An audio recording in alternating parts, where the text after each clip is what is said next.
Twin Farms sits on 300 acres of idyllic Vermont countryside, just 1.5 hours outside of Burlington. From its charming standalone cottages to its new treehouse accommodations, the endless array of activities, and its always fresh farm-to-table menu, it's everybody's New England dream come true, no matter what season you decide to make your trip. It's local and it's low-key, but it finds itself on the bucket list of many, and it's certainly an Indagare favorite hotel.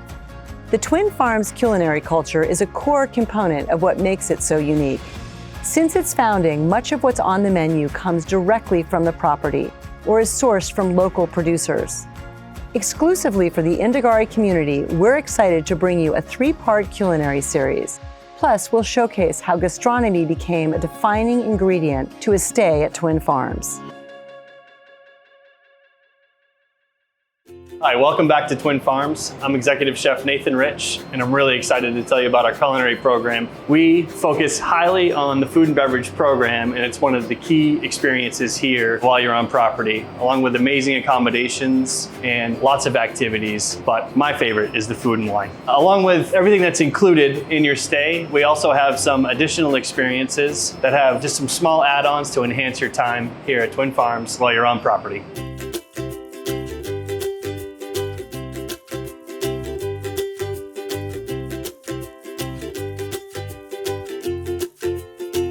We are going to take you through how to make one of our pasta dishes down here at Twiggs. Miles, let's get started. I'm going to make tortellini with truffle and ricotta and braised beef short rib.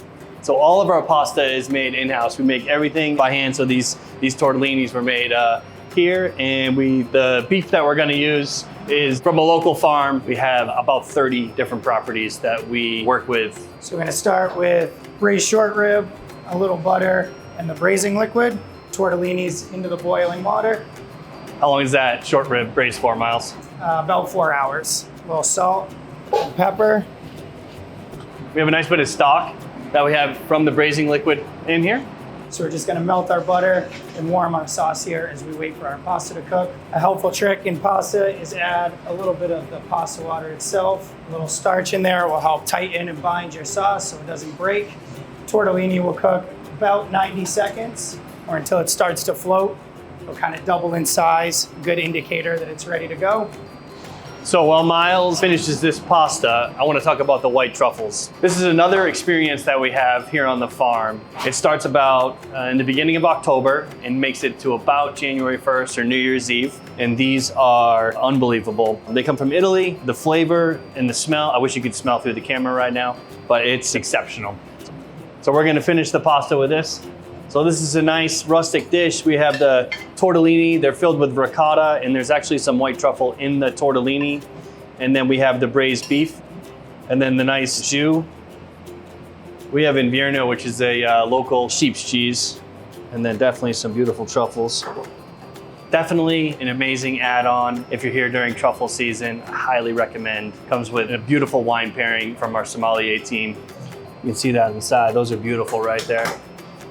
Thank you for joining us on our pasta experience with the white truffles.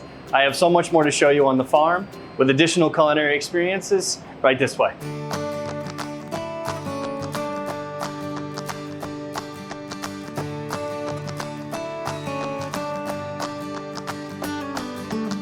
We're gonna head on into the lift shack where we have an amazing Krug and Caviar setup. So let's head on in.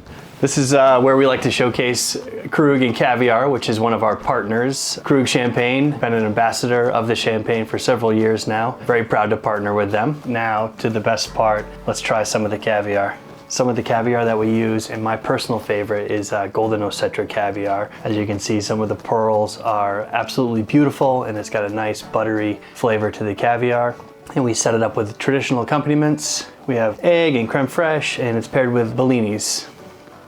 Amazing snack to have up in the lift shack. Cheers. Along with the Krug and Caviar, another exceptional activity to do at Twin Farms are our picnics. We have several picnic locations. This is the lift shack. We also have a lean-to. You can have a picnic by the lake in the summertime. Many, many options to enjoy a wonderful lunch.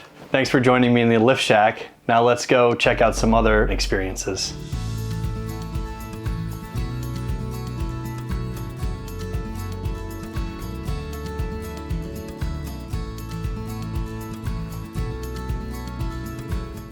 So we are here in the lodge living room. This is one of our accommodations. It's our only 2-bedroom accommodation. And as you can see, it's a stunningly beautiful room, as all the rooms here are. One of the activities that happens frequently at Twin Farms is a lot of guests love to dine with some cheese and charcuterie in the room. We have an unbelievable amount of Vermont cheeses, which are world-renowned. We have access to all of them here at Twin Farms. And we also have delicious charcuterie that's also made in Vermont. We have a Tarentaise, which is an aged cow's cheese, and then we have a Bonbouche, which is a soft bloomy rind cheese. And we have also a little bit of prosciutto, and then we have spicy salami, and then it's paired with some dried fruits, nuts, and fresh berries.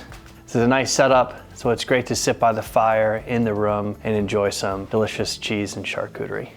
Now that we've enjoyed some cheese and we got to see the lodge, let's head on over to our next culinary experience.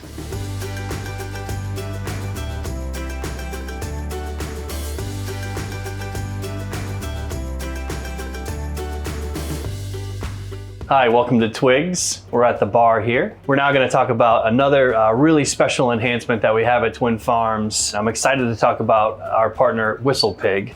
And Emmanuel is our whiskey specialist. So we're really excited.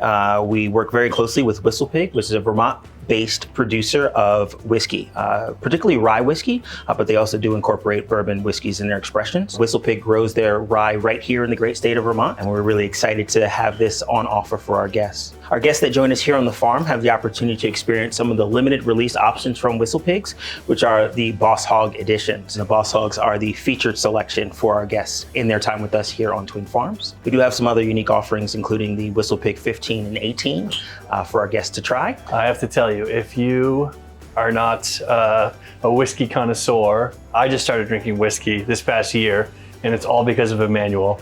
So you need to find this guy on property. He's going to teach you all about whiskey and then change your habits. Yeah. The passions in life are meant to be shared. So I think maybe we should share some of this 15 while we have it out. Yeah, excellent. It's a good winter day, wonderful day to try some rye whiskey. So the WhiskeyPig 15 is one of the special ones that we have available. Highly recommend it in the time that our guests are here with us. Remember, let the nose do the work. Oh, that's nice. Cheers. Cheers.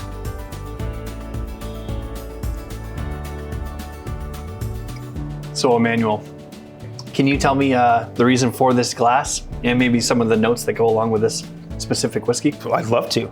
So here we are tasting out of a Glencairn glass. They're a very traditional shaped glass for tasting whiskey. Many distillers might taste out of a barrel using a glass of this nature. The shape and design is kind of meant to give us the olfactory experience, the nosing of the whiskey, which is really important to picking up some of the subtlety and nuances before we even move into the palate. So with rye whiskey, specifically Vermont-grown rye whiskey from WhiskeyPig, there's a certain spiciness to it that comes through because it's rye versus, say corn, like in a bourbon whiskey. As well, we might get a little bit of spiciness on the palate. And then when we do tastings of this nature, some enhancements that allow us to pick up the subtleties and nuances include crackers, bread, and even some chocolate. I feel like one of the most interesting things to me is the chocolate. This, along with the spice note, also has a tiny bit of sweetness to me. I can see it pairing really nice with the chocolate. Are you able to tell us a little bit about that? Absolutely. Well, I think whiskey goes with everything, but many people would agree that chocolate pairs nicely with things. So the fattiness of the chocolate is different varieties, whether it be dark chocolate, caramelized chocolate, or white chocolate. That sweetness and fat content actually helps work against the palate and also gives the opportunity to not only enhance some of the nuances of the whiskey, but also work in between as a nice little accompaniment. So where crackers and bread might be neutral and work as a palate cleanser, the chocolate kind of helps to kind of let you pair and contrast when you're doing a tasting of the various whiskeys. So I could stand here and talk about whiskey all day long with you, but let's cheers one more time. We'll have one more sip. Cheers. Thank you. Thank you. A pleasure. We look forward to having you.